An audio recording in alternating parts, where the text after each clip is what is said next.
Hello, and welcome back. Last time we discussed the dependency function. The dependency function allowed us to access the syntax of language, the dependency parsing that we use to relate words to one another. If you haven't seen that video, I highly encourage you watch that before covering Dnode. Dnode is the second function in the dependency series. The dependency function worked on this dependency syntax, but only on an approximation of it. The Dnode function works on the full tree of the dependency relationships, so it is more accurate and more precise in what it's extracting. However, it is more complicated to understand, to use, and to try to edit and implement. The underlying syntax is also very complicated, which makes using Dnode very useful for extracting complicated and long sentences. Like we discussed in the previous video, it's a scalpel. Sometimes that complication is not necessary. It's very powerful, but if you don't need it, it's best to stick with something like phrase or dependency. But if you do need it, you'll be thankful you have the Dnode at your disposal. So let's cover how to use Dnode. Syntax of Dnode is probably best explained through just example and building on layers. So at the bottom we have a simple sentence, and it is we have some parsing going on here. Actually, we have two sentences. Sales have increased, and other factors may affect sales. So the Dnode function, if we simply used a Dnode sales, nothing fancy will happen. It'll basically just look for the word sales as you would without using the Dnode. So we'll capture sales in both of these sentences just by calling Dnode sales. If we like to look for subjects, we can use Dnode in the tag SBJ for subject. This will capture things that are subjects. In this case, the first sentence, the word sales, is related to the word to have by the subject relationship. Therefore, the sales is the subject, so it will be captured. In the second sentence, factors is the subject, and so it will be captured by Dnode in this case as well. Now we can combine those together. We can look for the word sales when the word sales is marked as a subject. So we do that with Dnode subject comma sales. In this case, only sales in the first sentence will be tagged here because it is the only one that is actually a subject. So that describes how we can look for single words, but we're looking for relationships here, right? So how do we find relationships with Dnode? Let's start off with the word effect. Now, how do we map the word effect to other words? We use this with nesting dnodes together. The word dnode stands for dependency node. Node refers to the tree structure that we're creating. So think of this tree structure when creating these functions and using these functions. So we create one root node for effect, and then we'll use a relationship to another node created by Dnode. So we'll open up another node as the second part. This will basically act as that link to a new word. And then we need to define what that other word is and define the link between these words. So my second word will be sales, and I want the relationship from effect to sales to be defined by the object relationship. In other words, I want sales to be the object of effect. So here we'll capture this snippet effect sales here with this function call, because we have the root effect, and then we have a relationship from effect to sales defined by object. But we don't have to stop there. We can continue. What if we want a relationship from sales to another word? Well, we'll open up another dnode inside of the dnode that contains sales. and then we'll define that relationship and the word it's going to. So what if we want the relationship from sales to net? And that's a modifier relationship, a noun modifier relationship. Well, we'll just use dnode and mod net inside that previous dnode. And you can continue layering these dnodes or nesting them to get further and further down the relationship tree. That's the general syntax of dnode. We open up a root that contains one word, and then we can use other dnodes to link down the chain.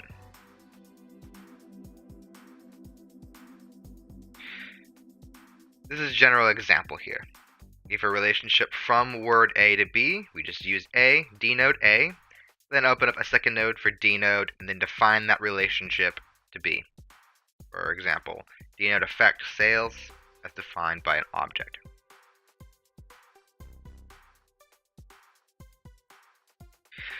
But this doesn't have to go linearly down the branch. We can actually have separate branches here. So the company has increased sales. We want have to be the root here. That's the verb, and so usually our verbs will be our roots.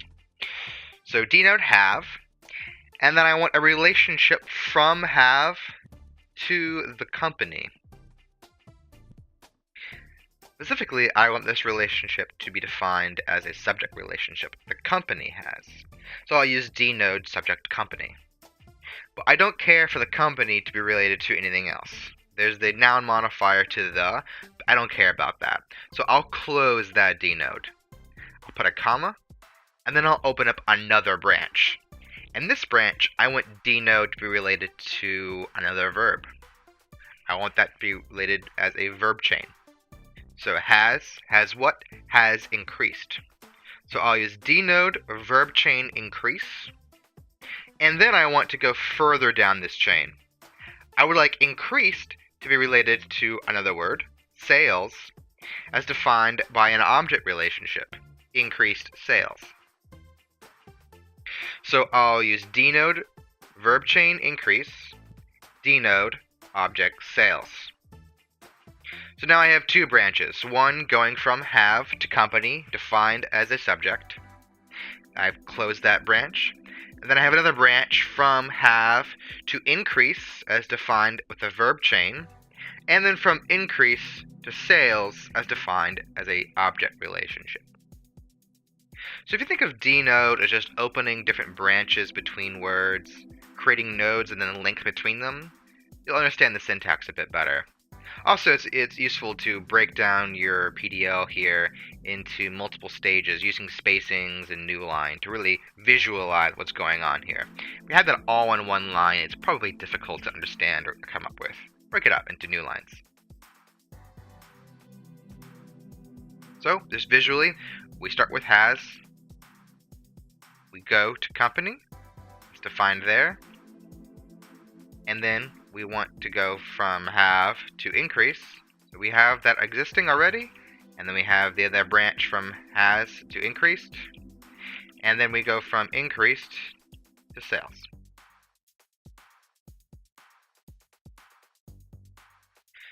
Another example, we could have switched the ordering here. I could have put dnode verb chain increase first, and then dnode subject company. The ordering didn't really matter because they're separate branches. It doesn't matter which one of those I put first. So our nested dnodes just create separate dnodes that are independent from one another to create this tree structure.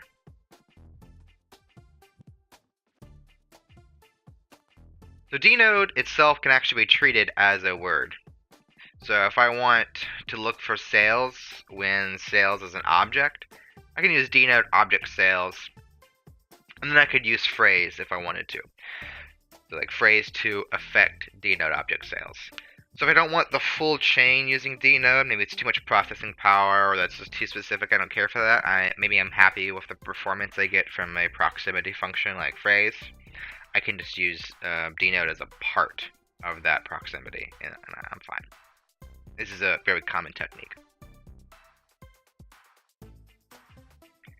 So in summary, we have sort of two things. We have the dependency parser, which is the full path of our syntax.